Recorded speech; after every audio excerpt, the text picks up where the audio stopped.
आमची वैचारिक माणसं कुठे आहेत, आमचे वैचारिक कार्यकर्ते कुठे आहेत, त्यांना कसं शोधायचंय? आम्हा घरी धन शब्दांचीच रत्ने, शब्दांचीच शस्त्रे यज्ञ करू, शब्दाची आमुच्या जीवाचे जीवन शब्द. आता सध्या संघर्ष करण्याची गरज आहे. लोक कुठे आहेत? पुरोगामी म्हणून घेणारे सध्या झोपलेत. पुरोगामी भाषा बोलायची हिंमत करणारे सध्या कुठं दिसायला तयार नाहीत. शिका अगोदर, तुम्ही संघटित व्हा आणि संघर्ष करा. पुरोगामी चळवळ जोपर्यंत वैचारिक दृष्ट्या सक्षम होणार नाही, आता सध्या विचार आहेत, लोक कुठे आहेत? विद्येविना मती गेली, मतीविना नीती गेली, नीतीविना वित्त गेले, वित्ताविना शूद्र खत. म्हणजे शिक्षण हे वाघिणीचं दूध आहे, जो पिणार आहे तो गुरगुरणार. प्रत्येकाची भूक वेगळी आहे. कधी वैचारिक भूक असते, कधी सामाजिक भूक असते, राजकीय भूक असते. आयुष्यामध्ये आपल्याला कितीही काही जरी मिळालं तरी त्याचं समाधान होत नाही, ती म्हणजे भूक. प्रसिद्धीची असते किंवा जास्त पैसा कमवण्याची असते, शारीरिक वेगळ्या वेगळ्या चांगली राहण्याची भूक असते, शारीरिक सुखाची सुद्धा भूक असते. भूक वेगळ्या पद्धतीची. आज मात्र आपल्याला वैचारिक भूकेबद्दल चर्चा करायची.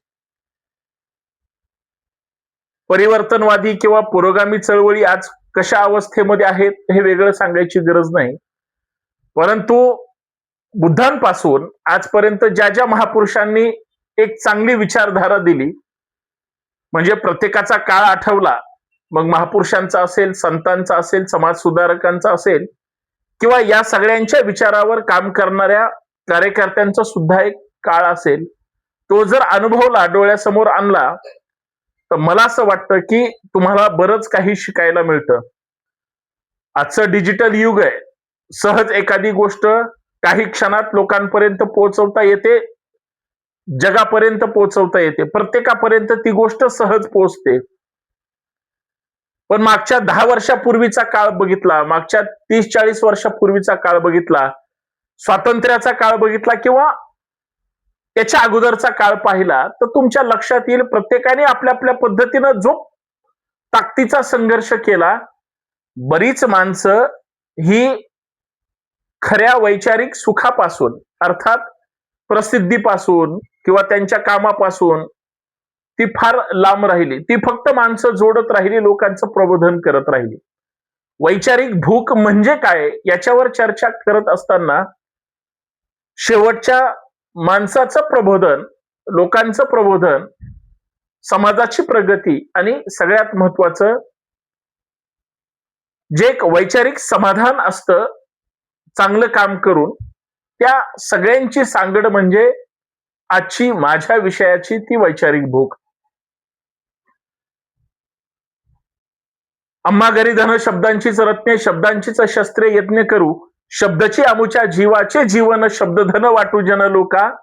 हे ज्यावेळेस जगद्गुरु संत तुकाराम महाराज सांगतात, त्यावेळेस आम्ही आमच्या त्या सगळ्या शब्दांची ती धार, शब्दांचीच धन कशा पद्धतीनं लोकांसोबत शेअर करतो, बोलतो, वागतो, या सगळ्यांचा जर विचार केला तर आपल्याला आपले शब्द किती महत्वाचे आहेत ते कळून जातं. म्हणजे शिक्षण हे वाघिणीचं दूध आहे, जो पिणार आहे तो गुरगुरणार आहे, असं ज्यावेळेस आंबेडकर म्हणतात, त्यावेळेस ते सांगतात, शिका अगोदर, तुम्ही संघटित व्हा आणि संघर्ष करा. पण त्याच्या अगोदर महात्मा फुले काय सांगतात? विद्येविना मती गेली, मतीविना नीती गेली, नीतीविना वित्त गेले, वित्ताविना शूद्र खचले, आणि एवढे सगळे अनर्थ एका अविद्येने केले. म्हणजे काय? सगळ्यांचं म्हणणं एकच आहे की तुमच्याकडे जी क्वालिटी असली पाहिजे. भोळा भाबडा आमचा बहुजन समाज ज्यावेळेस चिकित्सा करेल, त्याला त्याचं चांगलं कळेल. कुठल्याही विचारांचा, व्यक्तीचा दोष करण्यापेक्षा, द्वेष करण्यापेक्षा, त्याच्यातले दोष शोधण्यापेक्षा आमच्यातलं चांगलं वाईट आम्ही शोधलं पाहिजे आणि सुरुवात स्वतःपासून करायला पाहिजे, तो म्हणजे विचार. आणि या विचारांबद्दल माझी या व्हिडिओच्या माध्यमातून चर्चा सुरू आहे. पण ही चर्चा पुढे घेऊन जात असताना सर्वांना नमस्कार. मित्रांनो, मी पुण्यातून ॲडव्होकेट संतोष शिंदे.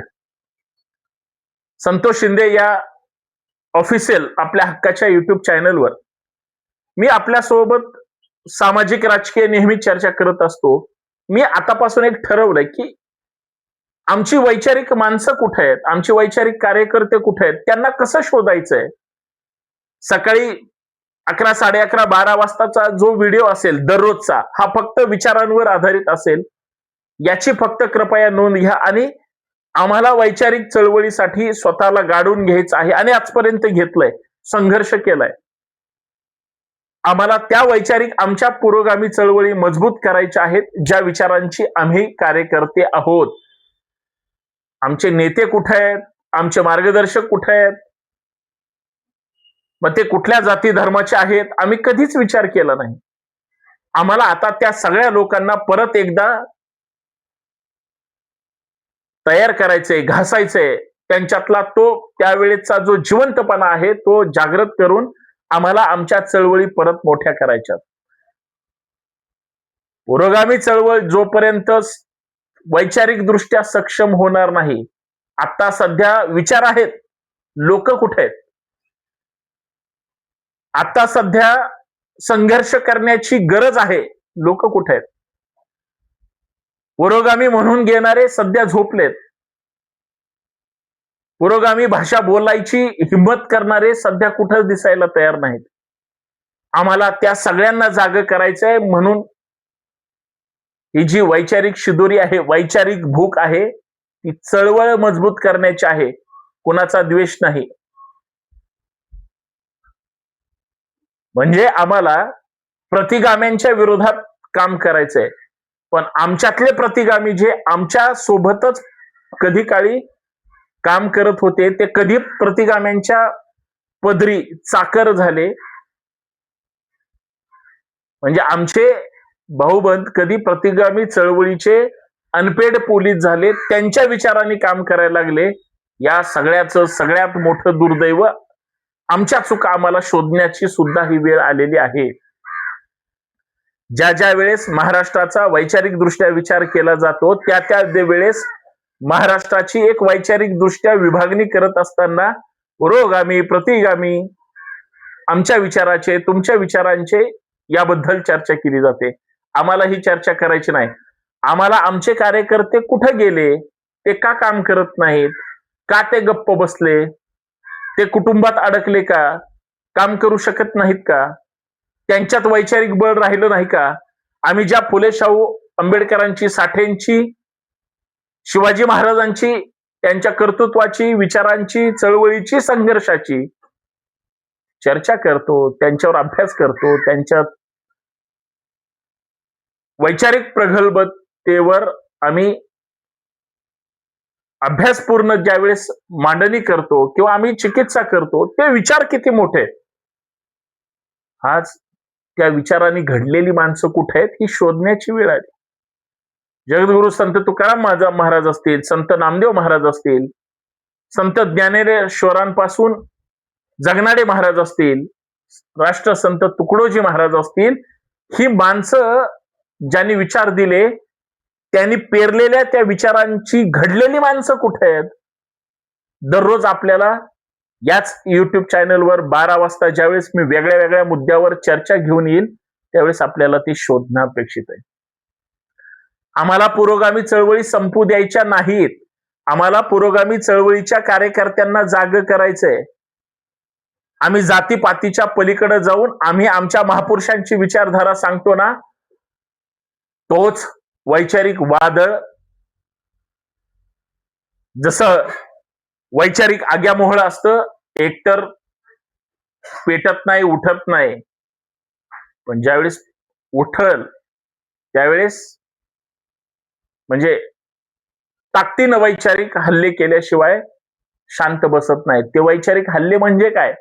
हल्ला हा शब्दच मला चळवळीमध्ये खरं तर हल्ले म्हणजे जागृत होऊन लोकांचं प्रबोधन करणे. आज त्या सगळ्या प्रबोधन चळवळी शांत झाल्यात. आता बोटावर मोजणे एवढे 1, 2, 2, 4 कार्यकर्ते राहिलेत. असं करून नाही चालणार. परत एकदा पेटून उठावं लागेल. म्हणून ही जी वैचारिक शिदोरी आहे ती सोडावी लागेल. अन्यथा उद्याचा काळ प्रचंड वाईट असेल आणि कुठल्या राजकीय पक्षासाठी काम करायचं नाही. कुणाचे विनाकारण सतरंजा उचलायचे नाहीत आणि कुणाचे अनपेड पोलीस व्हायचं नाही, एवढंच सांगतो. राजकीय परिवर्तन ज्यावेळेस करायचे किंवा आपल्याला करणं अपेक्षित आहे त्यावेळेस अशी ताकद दाखवायची, साला झोप उडली पाहिजे प्रतिगाम्यांची. त्यासाठी एक होणं गरजेचं आहे. म्हणून हा व्हिडिओ, विनंती एवढीच आहे, जे पोटतिडकीनं मांडायचंय ते मांडलंय. आता एकत्र होण्यासाठी हा व्हिडिओ लोकांपर्यंत पाठवा. तुमच्या कुठल्या जातीच्या, कुठल्या विचारांच्या किती संघटना आणि किती पक्ष असतील मला देणं घेणं नाही, किती गटतट असतील मी विचार नाही करू शकत. मला एवढंच म्हणायचंय की सगळी माणसं आपल्याला जोडायची. परत एकदा वैचारिक दृष्ट्या आपला नेता एकच असेल, एका रांगेत जे आहेत ते शिवराय फुले शाहू आंबेडकर साठेंपर्यंत, जिजाऊ सावित्री अहिल्या रमाईपर्यंत तेच आपले नेते आहेत. आणि तीच विचारधारा बुद्धांच्या तत्वज्ञानापासून सर्वसामान्य माणसाच्या अडचणीपर्यंत आपल्याला एकत्र यायचंय. मग तो कामगार असू द्या, रिक्षावाला असू द्या, शेतकरी असू द्या, कष्टकरी असू द्या, श्रमकरी असू द्या, व्यापारी असू द्या, विद्यार्थी असू द्या, सरकारी नोकरदार असू द्या, रेल्वेतला असू द्या किंवा एसटीतला असू द्या, महसूल मधला असू द्या किंवा कुठल्याही क्षेत्रातला असू द्या, डॉक्टर, इंजिनियर, माझ्या वकिलांपर्यंत, तुमच्या कॉन्ट्रॅक्टर पर्यंत किंवा कोणीही कुठलाही, त्या प्रत्येकाला आपल्याला जोडावं लागेल किंवा त्याला जागृत करावं लागेल. भाऊ आपण एकत्र आहे, ताई आपण एकत्र येऊन काम करायचं, बस. तरच पुरोगामी चळवळ आणि ह्या महापुरुषांचे विचार सांगण्याची किंवा त्यांचं नाव घेण्याची, त्या विचारांची माणसं तरी शिल्लक राहतील. तो सत्यशोधक चळवळीचा वारसा परत एकदा जागृत करायचा, म्हणजे सत्य स्वीकारायचंय आणि असत्य नाकारायचंय. म्हणून हा व्हिडिओ त्यांच्यापर्यंत शेअर करा. संतोष शिंदे चॅनल सबस्क्राईब करा. आणि मग समाजकारण, राजकारण असेल, जे जे या आपल्या सगळ्यांच्या विरोधात असेल त्यांचे वाभाडे काढण्यासाठीच तुमचा माझा जन्म झालाय. लक्षात ठेवा, अजिबात पाठीमागे हटायचं नाही. जय शिवराय, जय महाराष्ट्र. पटलं तर तुमची कमेंट अपेक्षित आहे आणि नवीन माणूस जोडला पाहिजे यासाठी माझा हा प्रयत्न आहे. जय शिवराय.